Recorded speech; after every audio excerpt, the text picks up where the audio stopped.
Hey everybody, it's your boy Jimmy Valentine back at it again with another review. This is going to be an extensive spoiler discussion of the Punisher Netflix series. Like most people, the Thanksgiving weekend I've been using it to finish the Punisher series. I decided instead of doing an episode by episode breakdown to just do a full, longer spoiler discussion, overall review of I think of the themes and thoughts of the series. I've also, for the first time, written an objective list for you to kind of go through everything, not miss anything. So if you're just tuning in for the first time, like, comment, subscribe. I want to produce more videos on a more regular basis. If you want more television reviews, let me know. If you want more comic reviews, let me know. All right, so let's get into it. So this good, bad, and ugly, right? So overall, I'd give the series about a B to a B minus. Let's talk about the good.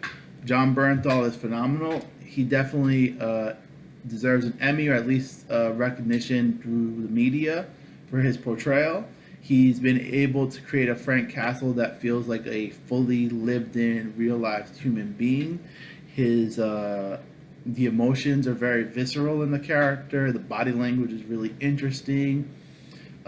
What I like the most about his portrayal has been that every person he interacts with in every situation, there's always a little bit of a different body language with the character. Karen, see, the Karen dynamic is really interesting because, for a lot of people on Twitter, they treat it like a romance, where I feel like he kind of sees her like a surrogate daughter. Maybe Karen likes him in a romantic way, but I feel like he kind of talks her like he's her kid.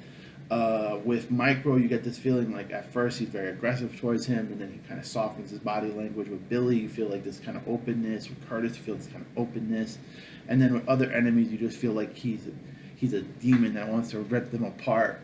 If he could just like gnaw on everybody, he probably would. So John is the best part of the series. He really, every time he's on screen, it's interesting to watch him, even in these quiet moments.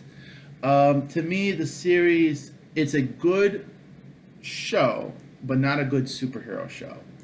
We already established a Punisher that uses a costume that has a method of working, and the show kind of destroys that to rebuild it again. We don't really see the Punisher costume that much. He only wears it about twice in the entire series. That's a 13-hour series.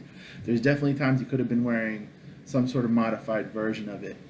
Also, in terms of the costume, he has just a bulletproof vest where it kind of would make sense for him to wear like some sort of body armor, considering how much he gets shot and cut on this show.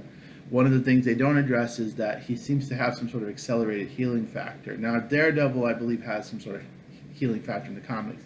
Punisher's always just been a mortal guy, kind of insane Batman.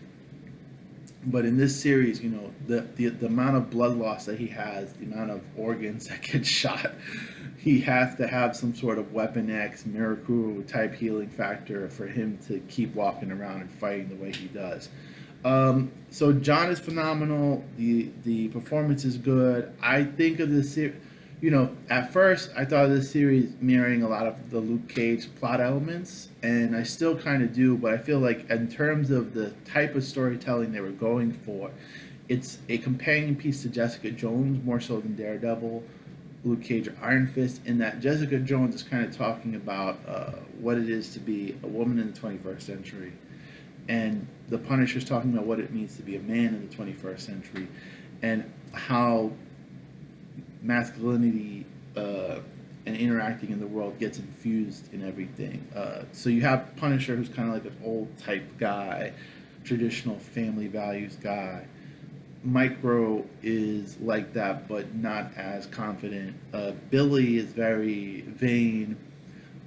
He's sleek in a way. He's not very feminine, but he has this way of moving through a scene that feels more akin to a woman.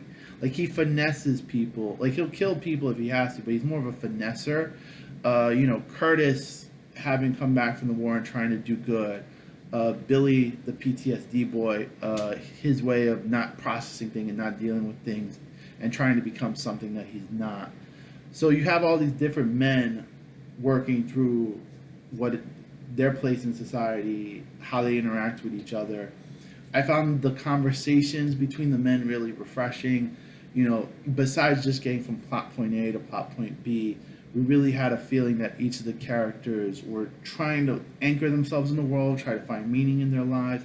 And that's a really interesting approach for a series like this, because this could have just been a straight up Terminator. Like, he could have just been like through the whole thing. And instead, we kind of get these discussions and these plot points, and we get to see how men in this society, because, you know, the culture's changing, the standards of conduct are changing in society, and there's sometimes a feeling that men don't have a place in this world anymore. What is going to be our place? How are we going to integrate ourselves? How are we going to make a society that's fair but lets people be themselves? So that's really interesting. I really like that point.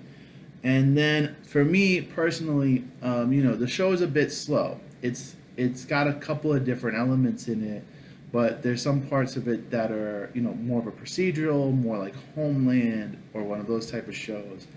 But I did like the last 5 episodes, and I felt like it was really great. The camera work is good, the stunt work is good. You really get a feeling of like this is the best last stretch of episodes in any of the Netflix series. While Daredevil, I think, is still a better show, a higher quality per episode show, the fact that the Punisher near the end started taking risk in terms of their story structure and their plot structure and kind of tweaking things. My favorite episode is the episode that is the terrorist attack at the hotel, just because the Punisher isn't the main protagonist in the episode. While John is in the episode a lot, we're seeing the story from Karen's perspective, from the politician's perspective, from Billy's perspective, and from PTSD Boy's perspective. So we're seeing the way people interpret him, and then that's how the episode's constructed. Like, the events are told a couple of different times from the different viewpoints of each of the characters. So I thought that was the most interesting use of the episodic frame. You know, the fight in the lair was great. The fight with Jigsaw at the end was great. It was a good setup. It felt like a movie finale. You know, it felt like something you would have watched in a movie theater. A movie quality, editing, lighting, direction, and acting. So it was, the last 5 episodes to me are the best part of the series. So those are all the good elements. Now, let's talk about some of the bad elements. So, Officer Goofy. I hated the partner a lot. Like, I just despised him. Every time he was on screen, I wanted to punch him in the face. When he died, that was, to me, the most exhilarating moment in the series. Like, when Billy killed him, when Billy killed Stein, I was like, thank God, it finally happened. Miracles come true. His acting style reminded me of something from a CW type series, like even a little more exaggerated in CW series. It's a little like Lois and Clark. Like, I really expected him to just, he was like goofy, like, what are we gonna do now, Manati? Just fucking awful. Like, when he was dying, I expected him to go, I'm dying, boss. I can see Mickey and Donald in the Magic Kingdom. Just, I fucking hated that guy. His acting choices were awful. Everyone else is doing this Homeland-style drama, and you keep expecting him to go, ba-da-ba-ba-da-ba-ba. Fucking hated that guy. The PTSD boy, you know, he's just a little shit. I really felt like they could have condensed they spent like 10 minutes with him in every episode. I really wish they had just pulled that 11 and just done one episode on this guy. You see his whole story arc. They could have done it as episode 6 and then lead into the hotel stuff instead of sprinkling this idiot in every little bit. Especially because, you know, he's very much a stereotype of somebody who's suffering from PTSD. And also, he's very much exaggerated. Like, he's a character that I think what they should have done is they should have taken a Marvel villain, a low-tire villain, and have him become that. And then in the final episode, when he's in the hotel, he could have been in a costume. And the reason I think that would work is he is a person who's seeking glory. And as a person who seeks glory, it would be more interesting if he tried to emulate the Punisher to the extent that he became a costume character. You could have him die in the episode, but having him be a low-tire costume villain during the hotel sequence would have added a little more panache, and then it could have, especially if Punisher was wearing his uniform, then it would feel more like, oh, this coordinated terrorist attack, like a Hydra thing, or when Crossbones attacked the African country, because you have in this universe people that put on costumes and then do crime. So you could have implemented that in a way to kind of give the series a bit of heightenedness. Because one of the drawbacks from this series is that it feels like it's not going on in the Marvel Universe. Now, people complained in Jessica Jones that Jessica Jones just feels like a show with a couple of people that have powers and has nothing to do with the MCU. Where this show definitely, like if you just said this was a spin-off of Homeland, if Claire Danes was the cop, it totally works as just a show about a guy getting revenge. And while it's interesting and dynamic, there could have been a few moments where they could have added a little bit of that MCU special ingredient to make this feel just a little more heightened, because I understand they were trying to go for a realistic portrayal of Frank and a realistic portrayal of his actions, and that's fine. One of the things that works for and against this series is that you have a show that only implements the violence occasionally. So you can go 2 or 3 episodes where Frank has only interrogated someone or killed one person and knocked someone out. And it works on the level of what the series is doing, but as a Punisher show, it kind of diminishes it just a little bit. So for me, I understand why they went that route. Now, there's a large specter of gun violence in this country, and with a character like the Punisher, you can be very close to showing him as a glorious character, as something to emulate, and that can be dangerous for people that are not all there. So the show has decided to kind of show the real consequences of violence and the real consequences of trying to mimic someone like the Punisher. So the PTSD character works on a narrative level, but as a character, the acting and performing was not as tight and crisp as all the other characters. I feel if you had put him in a costume, his ridiculousness would have worked better. So there's that. And then for me, I personally didn't like the stuff with Madania and her mother. I didn't feel it was necessary. Honestly, if I was them, the actress who played Madania was fine. She's a very beautiful young woman, and she had some charisma in her line deliveries. But I feel like it would have been more interesting to have her mom be the agent, and then Billy and her have this relationship, because he kind of has a need for a parental type person, and it would be kind of like a nice Oedipus type situation if Billy and this older woman were having a relationship. And then also, Frank interacting with this woman, it would be more like him treating her as an equal, because she's an older woman who maybe give her some military experience or some experience having worked terrorist relations in Afghanistan or in Iraq. So I feel like she would have worked better as the agent, and then that kind of goofy Stein character, kind of like have a mother and son type dynamic in that relationship too. That would have, to me, worked better. Now the ugly. So in one of the episodes, we have Frank about to kill Agent Orange. He uses a sniper rifle, and the glass, it's bulletproof glass in his home, and it's a nice visual. There's a few episodes where I really feel whoever the guest director was, they did a good job with the visuals. There's the part where Frank is interrogating the director of Homeland Security in his home, and the shots go from outside the house to inside the house and vice versa. Very nice visual. And there's also a nice visual where the bullet gets stuck in the glass. But realistically, Frank, having been an expert in the military and having dealt with high-valued assets in Iraq and Afghanistan, would be aware that some people would have bulletproof glass in their homes and would have brought a rocket launcher or a missile launcher and blown that shit up. I think what would have been more interesting would have been him trying to go overkill with the rocket launcher, and then the defenses of the home kind of put it out of place. I thought it was just kind of silly that he didn't anticipate that this guy, who's obviously obsessed with his security, would have bulletproof glass. So I thought that was a bit ridiculous. The mutant healing factor for Frank. They should have said that he was part of some sort of special experiment. It's very easy. I understand that the films in this Netflix series need to keep separate because of Kevin Feige and the guy who runs the series arguing and fighting.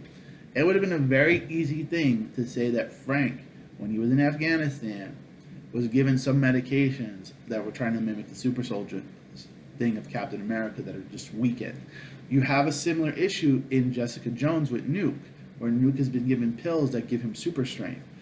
Nuke would have been a good character for this series. I really feel like having Nuke come back and fight with Frank and maybe survive, lose a hand, however you want to do it, would have been a. They could have used Nuke instead of PTSD Boy, and you would have a heightened character who's a soldier who's fighting Frank. And the arrowness. So this series visually reminds me of a few different things. There's an extended sequence in Kentucky in the woods with Frank trying to get one of his old friends from the military to help him. That was very Walking Dead, down to them using bow and arrows. Then there's the Homeland element. So you have the Department of Homeland Security investigating the military and the CIA, a lot of clandestine meetings at waterfronts and boardrooms, a lot of interrogation scenes. So it's very, if you've watched Homeland, I think you'll enjoy the series just because of the Homelandness of it. But it also reminds me of Arrow. We have this Morse person, a vigilante, who kills people, struggles with it, has people challenge him over it, just like Oliver Queen in the first season of Arrow. He has this geeky Jewish sidekick, just like Felicity. And even though the actress I don't think is Jewish, the character is supposed to be Jewish on Arrow. And, you know, that kind of like Jewish stereotype of the geeky Jewish computer expert who's helping the vigilante fight the bad guys and the brutality of his fighting style. So, you know, obviously the CW doesn't go to the extent that this show does. And I didn't feel until the home stretch they really implemented the brutality effectively. There was a part where you see him with a shotgun and he's literally blowing pieces off of people. And I thought that was great because it kind of really showed the brutality of this guy and that he's not a hero. He's kind of more monster than man on some level. So I would say overall, this is an interesting series. It's a good show for Netflix for experimenting with the genre. I'm hoping a little more heightened for the second season. Realistically, they'll do what Daredevil did. The first season of Daredevil realistically can take place in our world. The second season can't. So I think that's what's going to happen again with The Punisher. The Punisher could happen in our life. The second season, if they do Jigsaw or Barracuda or some of the other Punisher villains, if they implement the Hand in any way, or Hydra, you know, obviously it'll start getting more heightened as the series progresses. So overall, I'm excited. I'm hoping people will check it out, but I wanted a little bit more. I think they could have done a little bit more. All right, everybody. Peace.